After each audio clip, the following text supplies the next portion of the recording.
우리 인텔이 달라졌습니다.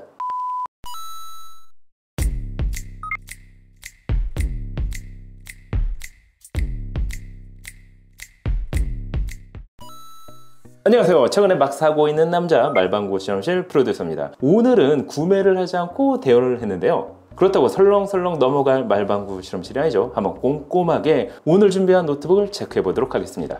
이번에 준비한 노트북은 기가바이트에서 출시한 최신형 게이밍 노트북 어로스 17G XD 프로가 그것인데요. 가장 큰 특징은 11세대 인텔 타이거 레이크 기반의 H 프로세서를 탑재했다는 점입니다. 이 CPU는 AMD 라이젠 5000 시리즈 노트북 프로세서에 대응하기 위해 제작이 됐는데요. 과연 11세대 인텔 코어 프로세서가 탑재된 이번 노트북은 어느 정도의 성능을 보일까요?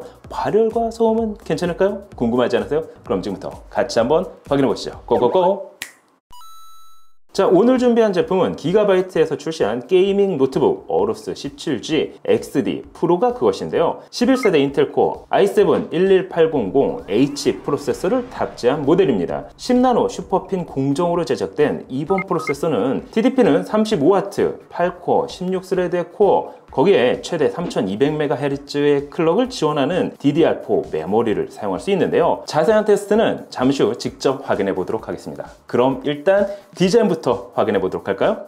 전체적인 외관 디자인은 스포츠카를 모티브로 했는데요. 알루미늄을 CNC 가공으로 깎아 마감한 만큼 고급스럽고 단단한 내구성을 보여줍니다. 특히 후면부의 공기 통풍구의 면적이 상당히 넓게 제작이 됐는데요. 원활한 공기 흐름을 통해 좀 더 효율적인 냉각이 가능해졌습니다. 제품의 전체적인 사이즈는 405mm, 276mm, 두께는 26mm, 거기에 중량은 2.7kg으로 제작이 됐는데요. 무게가 가벼운 편은 아닙니다. 하지만 전체적인 스펙과 발열까지 고려한다면 이해할 수 있는 중량이었는데요. 이 점은 구매 전 참고해 주시면 좋을 것 같습니다. 그럼 이번 노트북의 디스플레이는 어떨까요? 디스플레이는 17.3인치 FHD 해상도를 지원하는 IPS 광시야각 디스플레이가 탑재가 됐습니다. 3면 3mm의 울트라 슬림 베젤을 적용해 사용자의 몰입도를 높이고 전체적인 부피를 줄였는데요. 거기에 300Hz의 고주사율을 지원하는 것은 물론 3ms의 응답 속도를 지원하고 있어 게이밍 노트북으로 손색 없는 스펙을 가지고 있습니다. 디스플레이의 최대 밝기는 300니트, sRGB 세격은 100%를 만족하는 만큼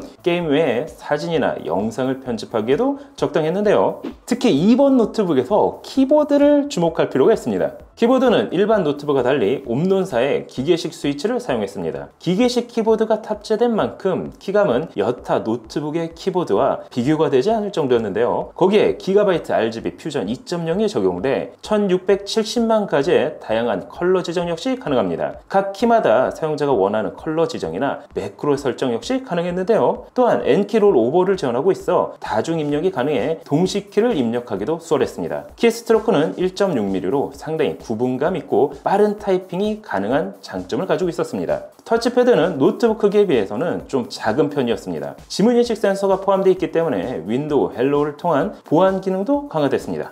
그럼 이번 게이밍 노트북의 입출력 포트는 어떨까요? 고성능 게이밍 노트북답게 다양한 입출력 단자를 지원하고 있습니다. 오른쪽에는 전원 포트 최대 8K 120Hz 출력이 가능한 풀사이즈 HDMI 2.1 단자와 DP 1.4 포트, 썬더볼트 4 타입의 C 포트, USB 3.2 Gen 1 타입 A 포트가 자리하고 있습니다. 반대편에는 기가비트 이더넷 포트, 크리에이터들에게 반가운 UHS 2 규격의 SDX-C 카드 슬롯, 두 개의 USB 3.2 Gen 1 타입 A 포트와 오디오 마이크 포트가 자리하고 있습니다. 배터리용량은 99W시로 대용량 배터리가 탑재가 됐습니다. 중간중간 이동이 많다면 이렇게 넉넉한 배터리는 큰 장점이 될 수 있는데요. 다만 어댑터는 230W로 대부분의 고성능 노트북처럼 크고 묵직합니다. 전원 소모량이 큰 만큼 썬더볼트 4를 통한 PD 충전은 지원하지 않는데요. 최신 노트북인 만큼 와이파이 6, 블루투스 5.0은 당연히 지원하고 있습니다. 자체 소프트웨어인 에어로 컨트롤 센터를 통해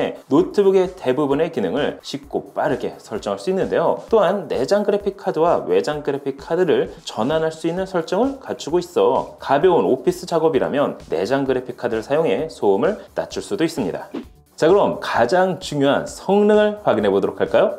CPU는 처음 말씀드린 것처럼 10나노 슈퍼핀 공정으로 제작된 11세대 인텔 코어 i7-11800H 프로세서가 탑재가 됐습니다. 인텔 측 자료에 의하면 10세대 인텔 코어 i9-10880H와 비교했을 때 11세대 인텔 코어 i7-11800H는 싱글 코어에서 21%, 멀티코어 점수에서는 26% 더 빠른 성능을 보인다고 하는데요. 그래서 CPU의 성능을 확인할 수 있는 시네벤치 R20을 돌려 직접 테스트를 해봤습니다. 그 결과 멀티코어는 4830점, 싱글코어는 578점으로 상당히 높은 점수임을 확인할 수가 있었는데요. 이 정도면 경쟁 모델인 AMD Ryzen 7 5800H보다도 더 높은 퍼포먼스를 보인다고 할 수가 있습니다. 기본 램은 32GB를 탑재했지만 최대 64GB까지 확장이 가능합니다. 스토리지는 리뷰 모델의 경우 512GB NVMe SSD를 탑재했는데요. 11세대로 업그레이드가 되면서 PCIe Gen 4를 지원합니다. Gen 3 대비 최대 2배 높은 대역폭을 지원하는 만큼 읽기 6305, 쓰기는 2762MB/s로 상당히 빠른 속도를 보여줬습니다. 또한 여분의 슬롯을 제공하고 있어 추후 업그레이드도 가능했는데요.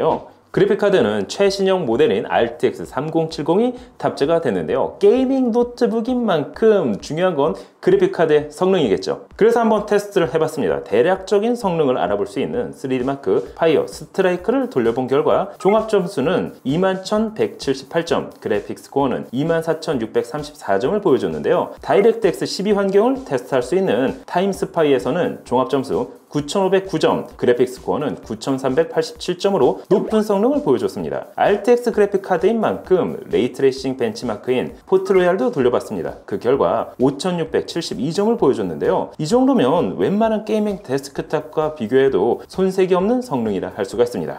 과연 실제 게임은 어느 정도로 들어갈까요? 그래서 5가지 게임을 한번 돌려봤습니다. 첫 번째 게임은 워치독스 리전을 다이렉트X 12 환경에서 매우 높은 옵션으로 벤치마크를 돌려봤는데요. 평균 74프레임, 최대 109프레임 정도로 게임을 플레이하는데 무리가 없는 수준이었습니다. 두 번째 게임은 어쌔신 크리드 발할라를 다이렉트X 12 환경에서 가장 높은 옵션으로 벤치마크를 돌려봤습니다. 평균 68프레임, 최대 105프레임 정도로 약간의 옵션 타협을 본다면 좀 더 높은 프레임으로 게임을 즐길 수 있어 보였습니다. 세 번째 게임은 배틀그라운드를 산옥 맵에서 울트라 옵션으로 플레이해봤는데요. 평균 134프레임, 최소 47프레임, 최대 209프레임으로 게임을 구동하는 데 있어 전혀 지장이 없는 성능이라 할 수가 있습니다. 네 번째 게임은 섀도우 오브 툼레이더를 다이렉트X 12 환경에서 가장 높은 옵션으로 벤치마크를 돌려봤습니다. 평균 114프레임, 최소 85프레임, 최대 199프레임으로 게임을 구동하는 데 있어 아무런 지장이 없었습니다. 마지막 게임은 사이버펑크 2077을 돌려봤는데요. 기본 게임 옵션은 울트라,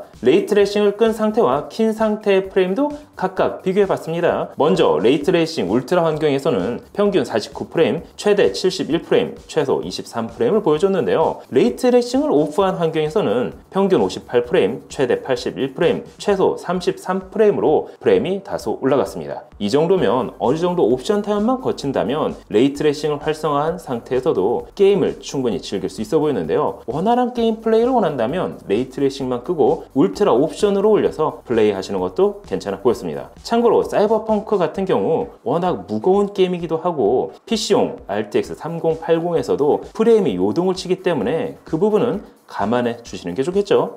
그럼 이번 노트북에서 발열과 소음은 어떨까요? 어러스 17G XD 프로 역시 기가바이트의 최신 쿨링 시스템인 윈드포스 인피니티를 적용했는데요. 5개의 히트 파이프와 71개의 블레이드를 가진 2개의 대형 팬은 4개의 배기구를 통해 효율적으로 온도를 유지합니다. 실제 CPU Z를 통한 스트레스 테스트를 돌려본 결과 최대 온도는 약 83도, 평균 온도는 약 70도 정도로 발열 억제 능력이 뛰어난 걸 확인할 수가 있었는데요. 게임을 돌리는 중에도 CPU의 온도는 평균 75도 선, GPU는 약 80도 정도로 안정적인 온도 유지가 가능했습니다. 또한 일반적인 문서 작업 및 웹서핑의 경우 소음은 42dB로 조용한 편이지만 고사양의 게임을 플레이할 경우 평균 50dB 정도로 측정이 됐습니다. 게이밍 모드에서 최대 팬 소음을 돌릴 경우에는 66dB까지 올라갔는데요. 일반 게임 시에는 헤드폰을 착용한 상태에서 소음을 느끼기 어려운 수준이라 할 수가 있습니다. 이 점은 구매 전 참고해 주시면 좋을 것 같은데요. 자, 오늘은 11세대 인텔 코어 프로세서가 탑재된 고사양 게이밍 노트북에 대해서 확인을 해봤습니다. 17인치의 대화면, 데스크탑 못지않은 성능과 훌륭한 디스플레이, 뭐 하나 단점을 찾아보기가 어려웠는데요.